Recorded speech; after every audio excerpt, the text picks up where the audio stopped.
Hello everybody. I thought I'd talk to you about this job I'm doing. Without mentioning company names, I'm working with the test and trace centres in Lincoln. It's quite an interesting job. I mean, I'm the person that greets people at the door, and checks if they've got any symptoms. If they have, we send them to a different facility because there's a facility for those with symptoms and those that don't. Most of the walk-in centres are for people that just want to check if they've got, COVID. And if they do check, they get a swab test. The swab test doesn't categorically prove you don't have COVID, but if you have got it, it'll pick it up. Right, so it'll prove you've got it, but not necessarily that you haven't got it. So yeah, it's only supposed to be a guide. The walk-in tests. The other ones are much, the other tests you get, when you have got symptoms is much more specific.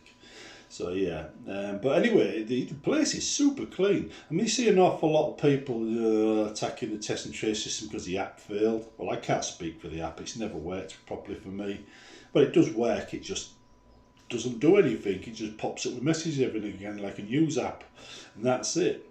So yeah, but the actual test centres, now I can talk about that.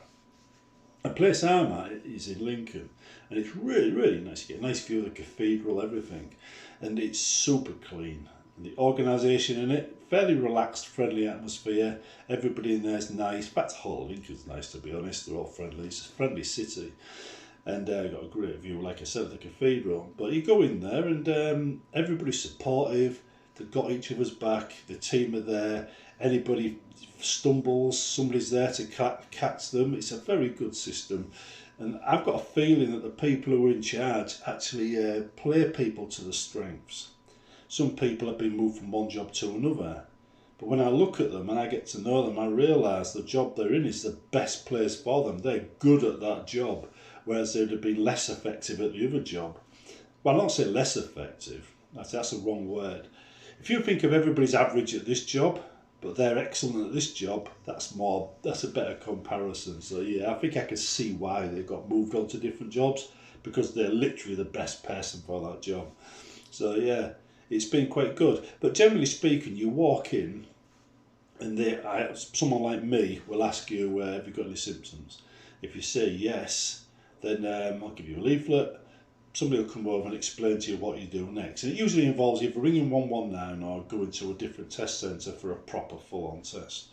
If you haven't, you come in, you sanitise your hands, you use a mobile app or an email address to register yourself, and they give you a little piece of paper. The system. This part of the system is a little bit glitchy. Sometimes the tests don't come back to you, in which case you've got to come in for a retest. But says you get this little piece of paper and it's got a barcode. That barcode is assigned to you after you've registered, and it goes on your sample, and you keep the other one. And then within an hour you get a message, and it'll say you're clear or you're not clear.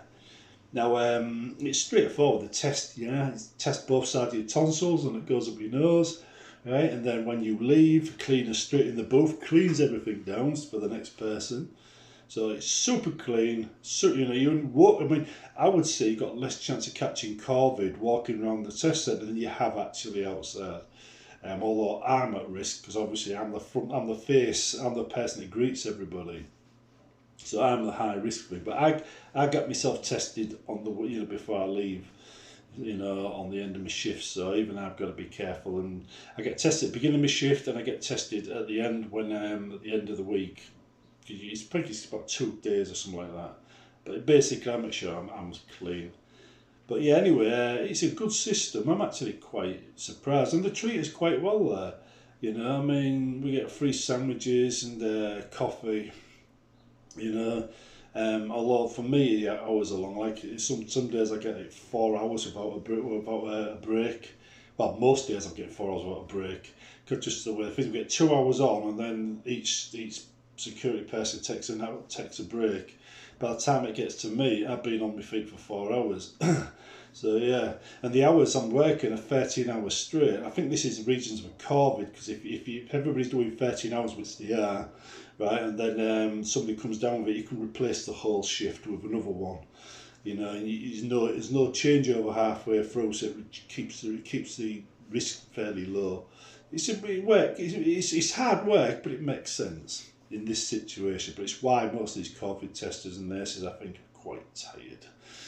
But yeah, it's shattering for me as well, because I've spent 13 hours at work and 3 hours travelling to and from work. Right, so you're talking like 16 hours total. Then an hour in the morning getting ready for work, an hour in the night getting ready for bed. That's only 6 hours sleep whilst I'm on shift. So it's a very tiring day. But one complaint I have though is there don't seem to be many people coming in. During a pandemic, I thought that would have been a queue around the block every single day, but it's not. And if I was to question it, I would say, why isn't there a queue outside every single day? Why isn't there more people coming in? Right, because it should be really, really busy. And I heard recently as well that Boris Johnson says, well, not Boris Johnson, the government are saying that there's going to be less vaccinations once you get below 50.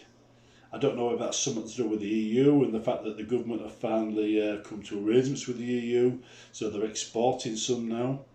But apparently there's going to, the supply is going to be dropping off a little bit.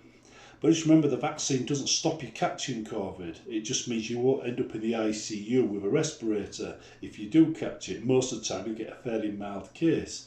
But you'll still be infectious, you can still spread it onto other people, and if they haven't had the vaccine, they could still end up in ICU on a respirator. So, yeah. But anyway, cases are rising again. They're back over 5,000. So I think the relaxing of the lockdown is actually causing it to spread, and people thinking the vaccine gives them a free pass is causing it to spread. It doesn't. You still have to be careful. You still have to, avoid risky situations, and you aren't safe. You can still pass it on to others. So just remember that, right? It stops you ending up in hospital. It keeps when you get it, you're supposed to get it milder, but you can still get it. So remember that. Anyhow, this is just the quick update on the test and trace system from my perspective as a new worker there. But I'm really enjoying the job. It's a long, hard day, but it's good. I enjoy it. And I'm on 3 days off now, so I can enjoy them. So you'll see more of me this weekend, and then I'll be back to work at 4 AM Monday. See you in the next one.